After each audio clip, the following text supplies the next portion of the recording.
بالله من الشيطان الرجيم.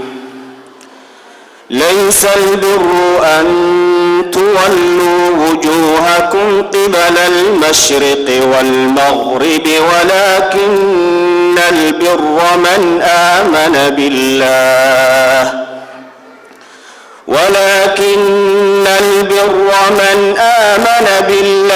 واليوم الآخر والملائكة والكتاب والنبيين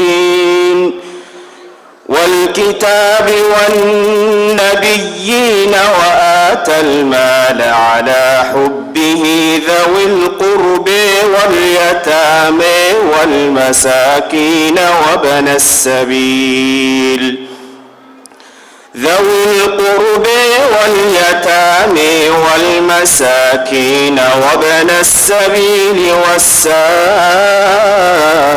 والسائلين وفي الرقاب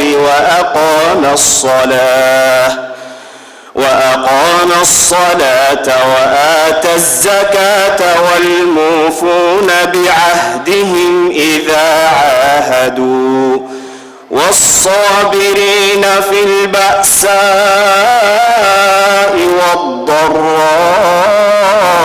والضراء وحين البأس أولئك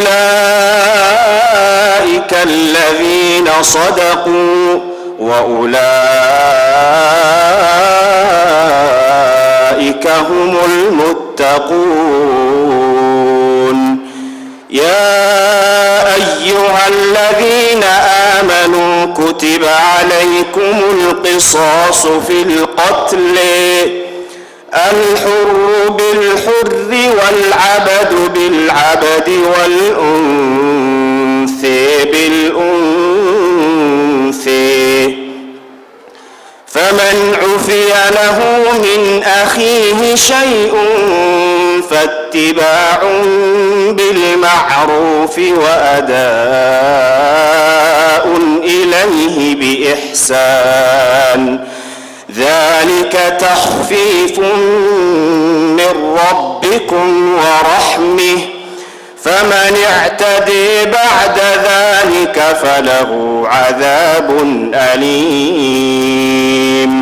ولكم في القصاص حياة يا أولي الألباب لعلكم تتقون. كتب عليكم إذا حضر أحدكم الموت إن ترك خيرا الوصية للوالدين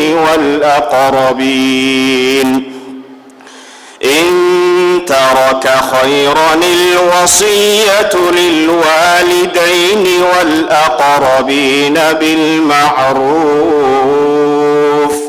حقا على المتقين. فمن بدله بعدما سمعه فإنما إثمه على الذين يبدلونه إن الله سميع عليم. بارك الله.